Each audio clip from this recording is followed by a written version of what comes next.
మీరు సంపాదించిన మనీని హ్యాపీ మనీగా మార్చుకోవాలనుకుంటే విజువలైజేషన్ 2.0కి జాయిన్ అవ్వండి.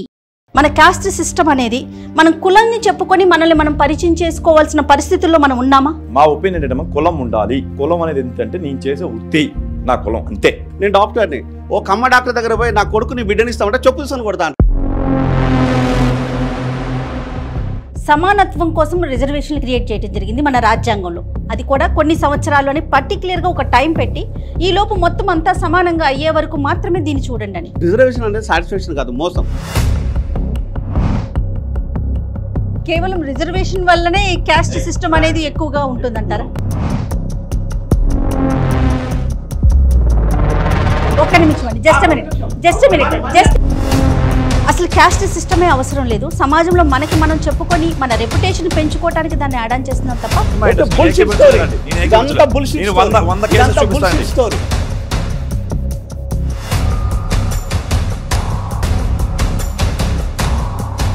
ఏ కులాన్ని కానీ ఏ మతాన్ని కానీ కించపరిచే ఉద్దేశం సుమన్ టీవీకి ఎట్టి పరిస్థితుల్లోనూ లేదండి.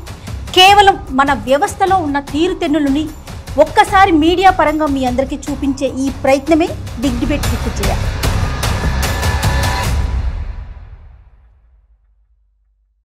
Suman TV presents big debate with జయకి స్వాగతం.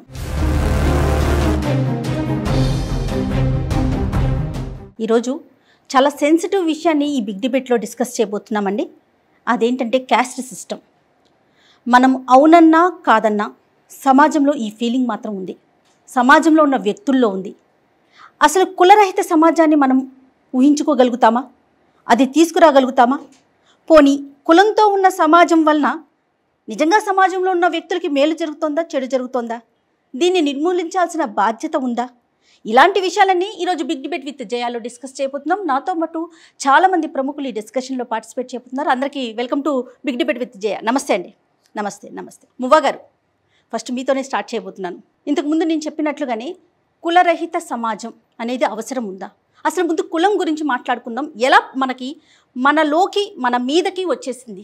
సో కులం అనేది ఇప్పుడు మనం మొదలుపెట్టిన ఈ డిస్కషన్ కనీసం ఒక 4000 ఏళ్లుగా భారతదేశంలో సాగుతూనే ఉంది. దానికి ఇది is an ongoing debate. Probably this is never ending debate. కులం అనేది ఒక ఐడెంటిటీ అయిపోయింది. ఇప్పుడు నేను కార్డియాలజిస్ట్ని, నేను పుట్టినరోజే పిల్లలకి ఒక్కసారి చాలా ఆల్మోస్ట్ డైలీ ఈకో చేయాల్సి వస్తుంది. పిల్ల పేరు చెప్పి ఆ తర్వాత కులం పేరు ఖచ్చితంగా చెప్తారు. 2 రోజుల పిల్లకే ఇన్సిస్ట్ చేస్తారు వాళ్ళు. అది తప్పు గురించి కాదు. క్యాస్ట్ అనేది మనకు ఒక ఐడెంటిటీలో భాగం అయిపోయింది. మన పిల్లవాడిని తీసుకెళ్ళి స్కూల్లో పెట్టాలంటే పేరు, వయస్సు, కులము, ఉపకులము కూడా అడుగుతున్నారు. ఇది ఒక మన దేశానికే పరిమితమైందండి, లేకుంటే మన ప్రపంచ దేశాల్లో కూడా ఈ సిస్టమ్ని చూస్తున్నామా? అంటే ఈ కులము అనే పేరు పెట్టింది భారతదేశంలో అయినప్పటికీ మనుషులు అందరిలో రకరకాల డివిజన్స్ ఉంటాయి కదండి. అవును. సో ఈ ఐడెంటిటీ ఇలాగ మొదలైంది. ఫర్ ఎగ్జాంపుల్ ఇప్పుడు మీరు వచ్చి నన్ను అడుగుతారు, లేకపోతే మనిద్దరం పార్టీకి వెళ్తే 3వ పరీక్ష చేశారు అనుకోండి. ఈయన శ్రీనివాస్ గారు అంటే శ్రీనివాస్ గారు మీరు ఏం చేస్తున్నారు అంటాడు. ఏం చేస్తున్నా నేను డాక్టర్ని అయ్యా అంటాను. సో వృత్తి వరకే ఆగిపోతుందా మన పరిచయ కార్యక్రమాలు? అంటే ఇప్పుడు పరిచయం చేసేటప్పుడు మీరు ఏం చేస్తున్నారు అనేది ఫస్ట్ క్వశ్చన్ కదా. నేను పలానా అంటాను. ఇప్పుడు నేను ఒక వృత్తి చేస్తా. ఇప్పుడైతే చదువులు వచ్చాయి కాబట్టి ఎవరు ఏదైనా చదవచ్చు. అవును. కొన్ని వేల ఏళ్ళ క్రితం చదువు అనేది ఫార్మల్ చదువు అంటూ లేదు, ఇంగ్లీష్ చదువులు లేవు. సో నేను నా ఎక్స్పీరియన్స్ ద్వారా నేను నా పై వాళ్ళ దగ్గర నేర్చుకున్న ఎక్స్పీరియన్స్ని, ఆ స్కిల్ని ఇంకోటికి పాస్ ఆన్ చేస్తే తప్ప వాడికి లైవ్లీహుడ్ లేదు. సో నా పిల్లలు ఫార్మల్ ఎడ్యుకేషన్ లేదు, ఏదో సాంస్క్రిట్ తీసేసి బతుకు తెరువు కోసం ఎడ్యుకేషన్ కావాలంటే నేను నా కొడుకు ఏ నేర్పితే అదే ఎడ్యుకేషన్ వాడికి. మనకి 4 వర్ణాలు మనందరికీ తెలుసు. సో వర్ణము, జాతి అనేవి మన భారతదేశం ఉండి, క్యాస్ట్ అనేది పోర్చుగీస్ వాడు ఫస్ట్ పెట్టాడు. యాక్చువల్లీ నిజం చెప్పాలంటే ఫస్ట్ అది చేసింది బ్రిటిష్ వాళ్ళు ఒక సెన్సస్ చేయడానికి, భారతదేశం జనాభాను లెక్కించడానికి. అంతకుముందు కొంచెం ఫ్లూయిడ్గా ఉండేది, ఒక పని చేసాడు ఇంకో పని చేసుకోవచ్చు అట్లా ఉండేది. వాడు ఎప్పుడైతే ఈ సెన్సస్ తీశాడో ఈ కులం వాళ్ళు ఇంత నంబర్లు అనేసరికి అది కోడిఫై అయిపోయింది అనమాట. సో తమిళనాడులో బ్రిటిష్ వాడు చేసిన ఫస్ట్ సెన్సస్ తోటి అది కోడిఫై అయ్యి భారతదేశం అంతా వచ్చింది. అప్పుడు ఇంకా డెమోగ్రఫిక్ డేటా రావడంతో ఇంకా ఎంట్రెన్స్ అయిపోయింది బాగా. అఫ్ కోర్స్ ఎంట్రెన్స్ అయ్యి 500 ఏళ్ళు అయింది. సో ఇట్లా దాని ఆరిజిన్స్ గురించి మాట్లాడితే ఒక వృత్తిపరమైనటువంటి స్కిల్ పాస్ ఆన్ చేయడానికి ఇంటెండెడ్గా స్టార్ట్ అయ్యింది. అది వృత్తులు, తర్వాత పెళ్ళిళ్ళు, ఆ తర్వాత ఇట్లా అది ర్యామిఫై అయిపోయింది బాగా. ఒక్కసారి యమున గారికి రైట్. యమున గారు, డాక్టర్ గారు చెప్పినట్లుగా పసికందు దగ్గర నుంచి మనం ఈ కమ్యూనిటీ సిస్టమ్ని వాళ్ళకి ఆపాదించేస్తున్నాం. జనరల్గా చెప్పాలంటే. ఇంతకుముందు కుల వృత్తులు చేసేవాళ్ళు ఉన్నారు. కుల వృత్తుల ప్రకారం ఒక డివిజన్గా ఉండేది. పలానా వృత్తి చేసేవాళ్ళు వీళ్ళు ఈ కులస్తులు అనేది ఉండేది. ఇప్పుడు ఎలా మారిపోయిందంటే వృత్తుల్ని పక్కన పెడుతున్నాం. ఇంకా డాక్టర్ గారు పరిచయం చేసేటప్పుడు వృత్తి అని చెప్తున్నారు. జనరల్గా ఇప్పటి పరిచయ కార్యక్రమాలు ఎలా ఉన్నాయంటే జయానాయుడు, లేకపోతే శ్రీనివాస్ చౌదరి, రెడ్డి, కాపు, కమ్మ, ఇట్లా సమ్ XYZ అనే ఒక కమ్యూనిటీతో పరిచయం చేసుకొని తర్వాత వాళ్ళు చేసే వృత్తిని మాట్లాడుకునే పరిస్థితికి మనం వచ్చాం. ఇది నిజంగా సమాజానికి అసలు అవసరమా? మన క్యాస్ట్ సిస్టమ్ అనేది మనం కులాన్ని చెప్పుకొని మనల్ని మనం పరిచయం చేసుకోవాల్సిన పరిస్థితుల్లో మనం ఉన్నామా? ముఖ్యంగా వక్తలందరికీ కూడా నమస్తే. చక్కటి కార్యక్రమంతో ఈరోజు నిజంగా సుమన్ టీవీ ఈరోజు ఇటువంటి ఒక డిస్కషన్ని రేషనల్గా ఆర్గనైజ్ చేయడం నిజంగా కంగ్రాచులేషన్స్ టు యూ అండి. Thank you. ఇందాక మీరు అన్నట్టుగా కుల వ్యవస్థ అనేది ఇప్పుడు ఏదైతే ఇంతకుముందు మనకి వర్ణాలు ఉన్నాయి, జాతులు అలా విభజించబడ్డాయి కన్వీనియంట్గా. నెక్స్ట్ ఇప్పుడు ఇందాక మీరు ఒక ప్రశ్న వేశారు. ఈ పేర్లతో ఒకప్పుడు పేర్లతో కాకుండా ఈరోజు కులానికి పక్కన పెట్టి ఇప్పుడు ఇందాక కొన్ని మీరు ఫర్ ఎగ్జాంపుల్ చెప్పిన పేర్లు ఎగ్జాంపుల్గా కొన్ని క్యాస్ట్ వైజ్గా మనం పేర్లు చెప్పుకుంటున్నాం. అండ్ మ్యాండేటరీ ఇంతకుముందు ఎప్పుడు ఇంతలాగా వినలేదు, ఇప్పుడు వింటున్నాం, ఖచ్చితంగా వింటున్నాం. So that will not define our identity అంటాను నేను. ఎప్పుడైతే మనం ప్రతి ఒక్కరూ రేషనల్గా ఉండాలి, సమాజ హితం కోసం, సోషల్ జస్టిస్, అందరం సమానమే, మనం ప్లెడ్జ్ చెప్తాం, స్కూళ్ళలో చెప్తారు భారతీయులందరూ ఒకటే. ప్రశ్న ఇక్కడ ఏంటంటే మనం అందరం సమానమైనప్పుడు ద వెరీ నెక్స్ట్ మూమెంట్ మన క్యాస్ట్ ఏంటని అక్కడ రాయిస్తున్నాం. అడ్మిషన్కి రాసి మనం జాయిన్ చేయాల్సిన పరిస్థితి కదా. నేనేమంటానంటే ఇక్కడ వ్యక్తిగత ఒపీనియన్ అన్ని రకాలుగా. ఇప్పుడు ఇందాక ఇవన్నీ కూడా ఎందుకు ఏర్పడ్డాయి? వాస్తవానికి బ్రిటిష్ వారు వచ్చిన తర్వాతనే ఈరోజు మనకి ఏదైతే వీళ్ళని మనం అంటరాని వాళ్ళమనో, వీళ్ళని దూరం చేయడమనో, వీళ్ళకి అండర్ ప్రివిలేజ్డ్ అనో, లేకపోతే వీళ్ళకి కొన్ని సదుపాయాలు ఇవ్వకుండా ఒక రుగ్మత వైపు మనం తోసేసాం కొన్ని వర్గాలని. అది జరుగుతూ వచ్చింది. ఎప్పుడైతే ఆర్థికంగా ప్రతి ఒక్కరూ సమానంగా ఉండగలుగుతారో, రాగలుగుతారో, ఈక్వల్ ఆపర్చునిటీస్ అంటే విద్య, వైద్యం, ఉపాధి, ఈ మూడిట్లో ఎప్పుడైతే మనకున్న జనాభాలో మనం ఈ మూడు కూడా సరిసమానంగా అందరికీ రేషనల్గా బయాస్ లేకుండా ఇవ్వగలుగుతామో అప్పుడు డెఫినెట్గా కూడా మనం చెప్తున్న సోషల్ జస్టిస్ అనేది, సోషల్ ఈక్వాలిటీ అనేది సాధ్యం అవుతుంది అంటారు. వెల్కమ్ టు ఆ షో అండి. రైట్, డిస్కషన్ మీరు వింటూ ఉన్నారు. యమునా గారు ఒకటి చెప్పారు, మన శ్రీనివాస్ గారు ఒకటి చెప్తా ఉన్నారు. అసలు క్యాస్ట్ సిస్టమే అవసరం లేదు, సమాజంలో మనకి మనం చెప్పుకొని మన రెప్యుటేషన్ పెంచుకోవడానికి దాన్ని యాడ్ ఆన్ చేస్తున్నాం తప్ప మన స్కిల్స్ అనేవి మనకు అవసరమని. మరి అలాంటప్పుడు గవర్నమెంట్ దగ్గర నుంచి రిజర్వేషన్లని, ఈవెన్ స్కూల్లో జాయిన్ చేసే దగ్గర నుంచి, ఇంకా ఒక విషయం చెప్పుకోవాలో సిగ్గుపడాలో తెలియని విషయం ఇంకొకటి ఏంటంటే కొన్ని ప్రాంతాల్లో కులాన్ని బట్టి ఇల్లు అద్దెకివ్వటం. ఈ విషయాలు కూడా మనందరికీ తెలిసిన విషయాలే. ఇది ఎంతవరకు ఎటుపోతున్నాం? నిజంగా అవసరమా లేదా? ఒకటండి, ప్రాక్టికాలిటీ అంటే రెగ్యులారిటీ చాలా ఇంపార్టెంట్. రెగ్యులారిటీ లోపల వేవ్లో మనం అందరం వెళ్ళిపోతూ ఉంటాం. ఈరోజు మాట్లాడుతుంటాం, రేపు మర్చిపోతుంటాం. సో ప్రాక్టికాలిటీగా ఎంతమంది ఉన్నారు? మీరు ఇంతకుముందు డాక్టర్ గారికి వస్తుంది సార్, ఫారిన్లో కూడా ఇట్లాంటి పరిస్థితి ఉందా అన్నది. మొన్న 23rd June రోజు I have that much evidence also. California లోపల మన ఇక్కడ నుంచి భారతదేశం నుంచి వెళ్ళిన హిందువులు ఎవరైతే ఉన్నారో సమస్య అదే కదండి, మా కులం కావాలి అని వాళ్ళు అక్కడ ధర్నాలు చేస్తారు. ఇక్కడ మీరు ఒక మాట చాలా క్లియర్గా మెన్షన్ చేశారు, మన హిందువులు, మన దగ్గర నుంచి వెళ్ళిన వాళ్ళు, మన దగ్గర నుంచి, నా దేశం నుంచి పోయిన నా హిందువులు అక్కడ పోయి నా కులం మాత్రమే కావాలని చేస్తున్నారు. అక్కడ సెనేట్ వచ్చేసి సిగ్గుపడుతున్నారు. అంటే అమెరికాకి కులం తెలియదు, కానీ కులం ఎట్లుంటుందో ఇక్కడ నుంచి పోయి వాళ్ళు తీసుకొచ్చి చూపిస్తున్నారు. ఒక వ్యక్తి యాక్టివిటీకి బ్రెయిన్కి ఉన్న సంబంధాలు ఎట్లుంటాయంటే ఇదే విషయాన్ని అంబేద్కర్ గారు చాలా క్లియర్గా కోట్ చేశారు. 1936 లోపల రౌండ్ టేబుల్ సమావేశంకి వెళ్ళి వచ్చిన తర్వాత ఆయన ఫస్ట్ అడిగింది కులం మీద క్వశ్చన్ వేశారు. ఆయన ఏమడిగారంటే, సార్ మీరు దళితుల గురించి ప్రాపగండా చేస్తున్నారు, దళితుల గురించి రిప్రజెంటేషన్ చేస్తున్నారు, మీరు దీని గురించి మాట్లాడుతున్నారంటే, నేను దళితుల గురించి రిప్రజెంటేషన్ చేస్తున్నాను, అది నాకున్న దరిద్రము, నేను భారతదేశాన్ని గురించి రిప్రజెంటేషన్ చేస్తున్నాను. ఒక మహోన్నతమైన వ్యక్తిని అడగాల్సింది, నా దేశంలో ఉన్న ఒక అత్యున్నతమైన వ్యక్తి అనేది ఓ నాలెడ్జబుల్ పర్సన్ అనేది ఎవరు రికగ్నైజ్ చేయలేదు, కులాన్ని మాత్రమే రికగ్నైజ్ చేశారు. మళ్ళీ మీ కేరళకు 19th century కేరళకి వెళ్ళిన తర్వాత నంగేలి అనే ఒక ఫిమేల్, తను సహజంగా ఒక షెడ్యూల్డ్ కాస్ట్ అమ్మాయి. జనరల్గా ఇదే కేరళ లోపల ఒక అమ్మాయి తను బయట కప్పుకోవాలంటే ట్యాక్స్ పే చేయాలి. ఓకే, ఒక ఆడపిల్ల తన వ్యక్తిత్వాన్ని కాపాడుకోవాలంటే ఎవరి ట్యాక్స్ పే చేయాలండి? అంటే బికాస్ ఆఫ్ కాస్ట్. తను ట్యాక్సే పే చేయాల్సి వచ్చినప్పుడు నాకు వక్సోజాలే అక్కర్లేదు అనుకుని కట్ చేసుకుని వాళ్ళ చేతికి అప్పగిచ్చేసి, ఇది ఏడుద్దామా లేకపోతే అంత అహంకారానికి బాధపడదామా? సమానత్వం కోసం రిజర్వేషన్లు క్రియేట్ చేయడం జరిగింది మన రాజ్యాంగంలో. అది కూడా కొన్ని సంవత్సరాల్లోనే పర్టికులర్గా ఒక టైం పెట్టి ఈలోపు మొత్తం అంతా సమానంగా అయ్యే వరకు మాత్రమే దీన్ని చూడండి అని. కానీ ఇప్పటికీ అన్ని చోట్ల రిజర్వేషన్లు మనం చూస్తూనే ఉన్నాం. ఇది నిజంగా ఏమైనా అడ్డంకిగా మారుతోందా? నా పేరు డాక్టర్ చారగొట్ట వెంకటేష్, ఉస్మాన్ యూనివర్సిటీలో పిహెచ్డి కంప్లీటెడ్. అదేవిధంగా Telangana Congress party state general secretary. Suman TV ప్రేక్షకులకి అదేవిధంగా ఈ డిబేట్లో పాల్గొన్నటువంటి పెద్దలందరికీ నమస్కారం. ఇదే వాస్తవానికి మీరు అడిగినటువంటి ప్రశ్నలో మేడం 2 విషయాలు. ఒకటి సోషల్ ఈక్వాలిటీ, రెండోది ఎకనామికల్ ఈక్వాలిటీ. సోషల్ ఈక్వాలిటీ ఈ సమాజంలో ఉందా లేదా అనేది మనందరికి తెలుసు, సమాజంలో మొత్తం ఉన్నటువంటిది. అదేవిధంగా ఎకనామికల్ ఈక్వాలిటీ వస్తే సమానత్వం సమాజంలో వస్తుందా, కులం లేకుండా పోతుందా? అయితే ఒక కోట్లాది రూపాయలు ఉన్నటువంటి ఒక ఎస్సీ లేదా ఒక ఎస్టీ, ఒక బీసీ, లేకపోతే ఒక అప్పర్ క్యాస్ట్లో ఉన్నటువంటి బ్రాహ్మణ్ కావచ్చు, కమ్మ కావచ్చు, చౌదరి, ఎవరైనా కావచ్చు. అంటే ఒక ఎస్సీ కోట్ల రూపాయలు ఉండి పెద్ద, అది క్యాపిటలిస్ట్, కుబేరుడు, పెద్ద కుబేరుడు. ఓకే, అతను కుబేరుడు అయినంత మాత్రాన అంటే అతనికి ఎకనామికల్ స్టేటస్ వస్తుంది, కానీ అతని కులం పోతుందా? అదేనండి నా ప్రశ్న. ఇప్పుడు అభివృద్ధికి ఇది అడ్డంకా? ఎస్, 100% అభివృద్ధికి అడ్డంకే. అంటే హైదరాబాద్లో ఒక ఇల్లు రెంట్కు తీసుకోవాలంటే అక్కడ ఈ కులమాలకి ఇల్లు ఇవ్వబడుతుంది అని చెప్పేసి డైరెక్ట్ గా చెప్పారు. అదే డైరెక్ట్ గా ఈ ఇల్లు ఇవ్వబడని చెప్పారు.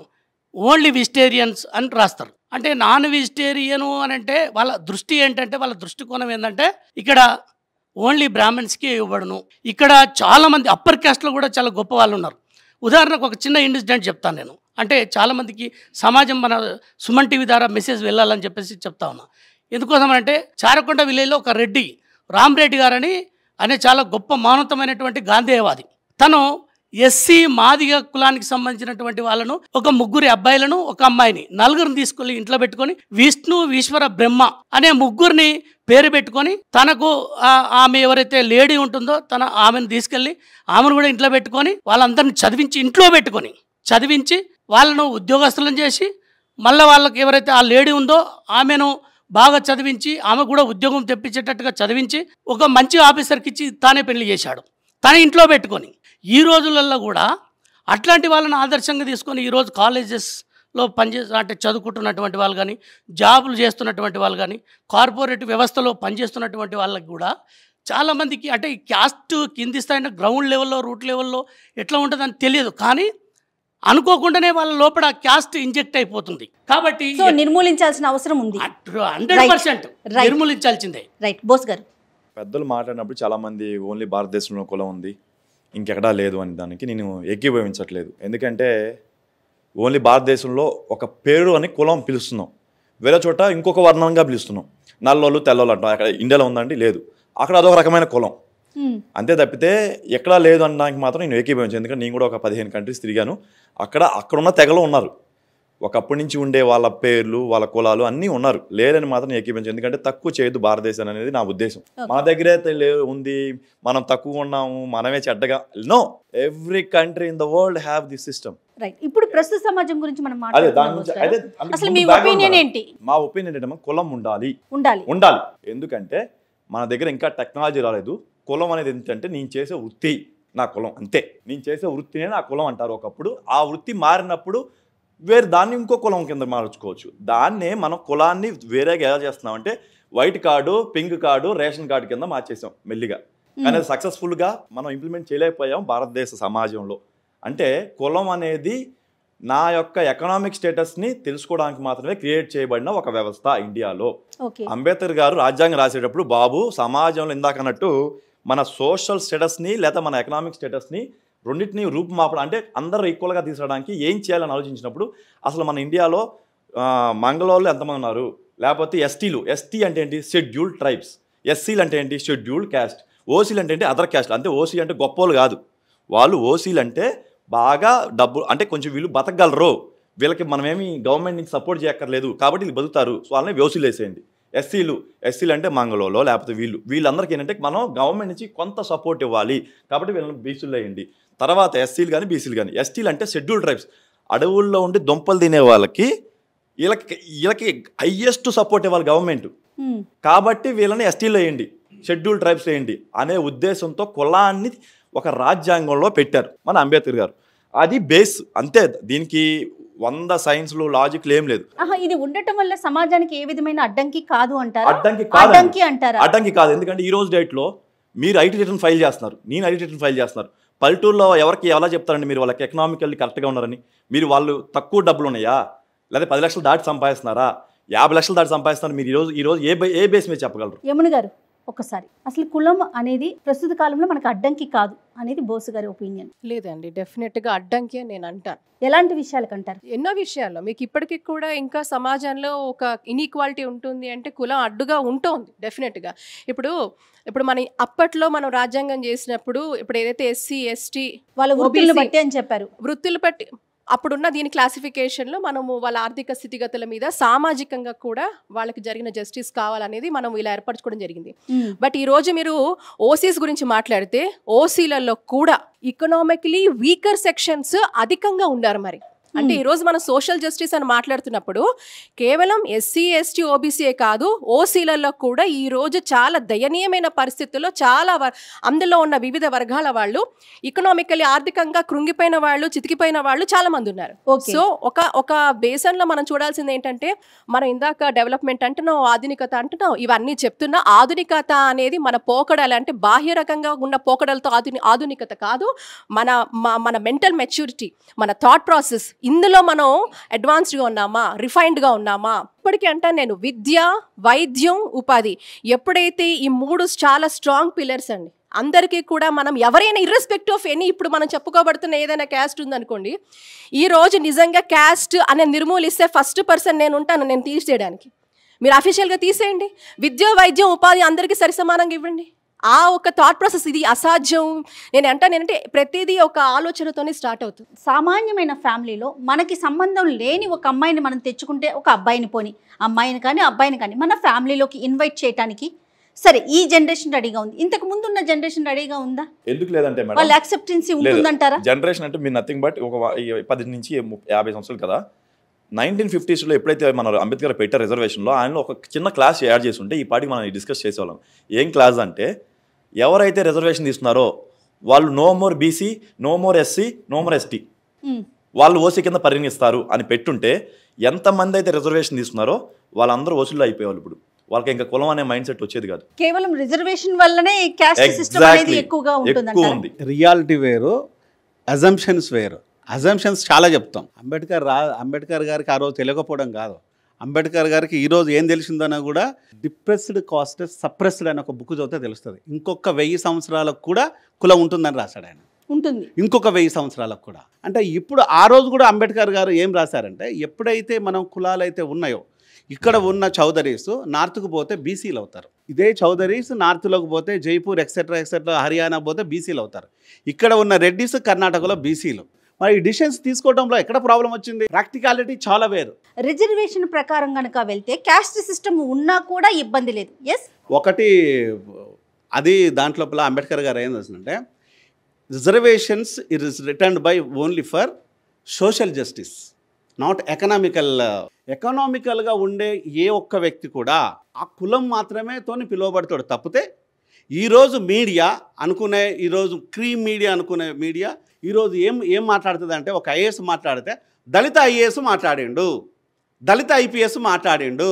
అరే భయ్, అది కాదురా భయ్, దళిత doctor Jayaram is a doctor, is an international doctor. I have that much of carriage and caliber, that much of the I have the certificates, I have the knowledge. No, ఈ కాలమ్స్ని దేనికి సంకేతం? మరి ఐఏఎస్ కదా, ఐఏఎస్ వచ్చేసి రేపు నేను ఇంకో IAS నేను డాక్టర్ని, ఓ కమ్మ డాక్టర్ దగ్గర పోయి నా కొడుకుని బిడ్డనిస్తామంటే చెప్పు తీసుకొని కొడతా అంటాడు.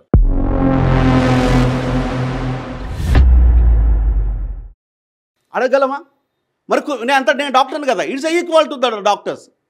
నేను ఇంకా పెద్ద డాక్టర్ని, ఇంకా బ్రెయిన్ ఉన్న డాక్టర్ని, వాయిస్ ఉన్న డాక్టర్ని, మీడియాలో ఉన్న డాక్టర్ని. ఎవరు చేస్తాడు చెప్పండి? నా కొడుకు నా ఎవరు బిడ్డనిస్తాడు ఇవ్వని చెప్పండి, చేసుకుంటాను. సిస్టమ్ అనేది ఉంది. లేదు madam,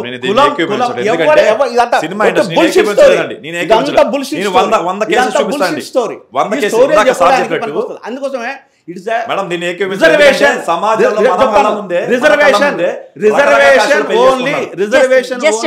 cost based social justice కోసం మాత్రమే రిజర్వేషన్ క్రియేట్ చేశారు. అంతే తప్పితే ఇక్కడ కులాన్ని ఎవ్వడు తీసేయలేరు.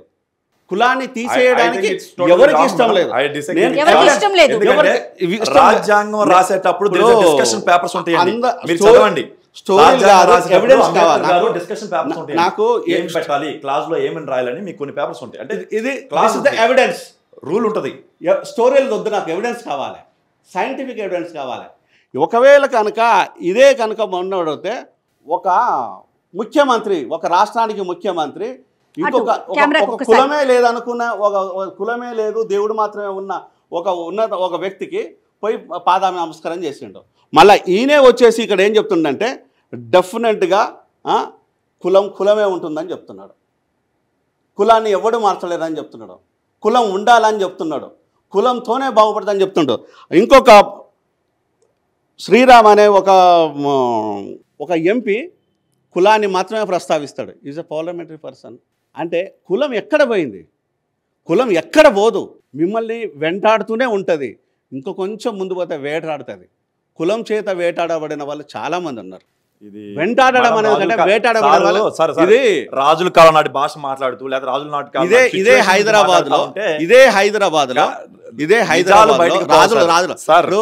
ఇంకా పాతకాలం ఇంకా 10-50 మనం వేసుకొని మీరు మేనేజ్ చేయడం వద్దు. ఇదే హైదరాబాద్ లోపల ఇక్కడ సరూర్ నగర్లో ఒక అమ్మాయిని పెళ్లి చేసుకుంటే నిలువున నరికిపడేసాను. దాన్ని ఏమంటాం? ఇదే అమీర్పేటలో, ఇదే శ్రీనగర్ కాలనీలో 2 కులాలు వేరే వాళ్ళు పెళ్లి, ఇదే అమీర్పేటలో. ఏది కరెక్ట్? మీరు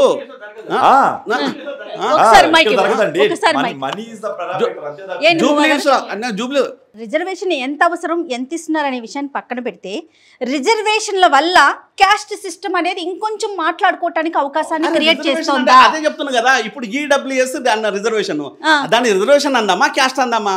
మీరు చెప్పిన మాటకి అది రిజర్వేషనా క్యాస్టా? రైట్. వెదర్ కాస్ట్ అనుకుంటే రిజర్వేషన్ ఇవ్వద్దు. Let me finish first. Practicality cost అనుకుంటే రిజర్వేషన్ ఇవ్వద్దు, రిజర్వేషన్ అనుకుంటే కాస్ట్ లేదు. కానీ సిస్టమ్ మారాలి కదా. అది అప్పుడు రిజర్వేషన్, అది కాస్టా? కాస్ట్ మీద రిజర్వేషన్ ఇస్తుంది. రిజర్వేషన్ అనేది ఎప్పుడైతే ఒక ఉన్నతమైన ప్లేస్ లో నేనుంటే నా రూలింగ్ డిఫరెంట్ గా ఉంటుంది. ఇక్కడ పేదరికం అనేది అన్ని కమ్యూనిటీల్లో ఉంటుంది. అది ఒక రిజర్వేషన్ ఉన్న వాళ్ళలోనే ఉంటుందా, రిజర్వేషన్ లేని వాళ్ళలో ఉంటుందా అనేది కాదు. అన్ని కమ్యూనిటీల్లో కూడా మనం పేదరికాన్ని చూస్తాం. ఇందా నుంచి మనం ఆడుతున్నప్పుడు కులం ఉండాలా వద్దనే విషయం మీద మాట్లాడుకుంటాం. సార్ ఏంటంటే 2 రకాలుగా మాట్లాడదాం. ఒక ఆయన పర్సనల్ ఇష్యూ మీద కులం ఉంటది అంటే ఉండాలని కాదు, కులం ఉంటది ఫస్ట్ మైక్ తీసుకున్నప్పుడు కూడా అదే చెప్పాను. కులం వల్ల ఇష్యూ కాదు, ఇట్స్ ఆల్ అబౌట్ నా మనీ. డాక్టర్ గారు చాలా చక్కగా చెప్పారండి. డివిజన్ అనేది ఎప్పుడు ఉండిపోతుంది, బట్ అది అడ్డంగా లాగకూడదు. అంటే రాజకీయ నాయకులు దీన్ని వాడుకోవద్దు, అప్పుడే మనం ఇంత డిస్కషన్ ఉండదు. కేవలం రాజకీయ నాయకులు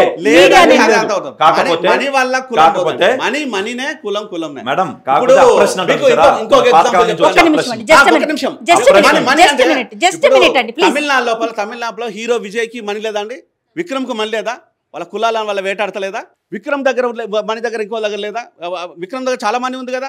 అదే హీరో విజయ్ దగ్గర మనీ లేదా? ఆయన కులం వెంటాడతలేదా? అంటే కులం అనేది మనీతో సంబంధం లేదండి. సూపర్ అండి, సూపర్. చర్చలో పాల్గొన్నందుకు అందరికీ ధన్యవాదాలు.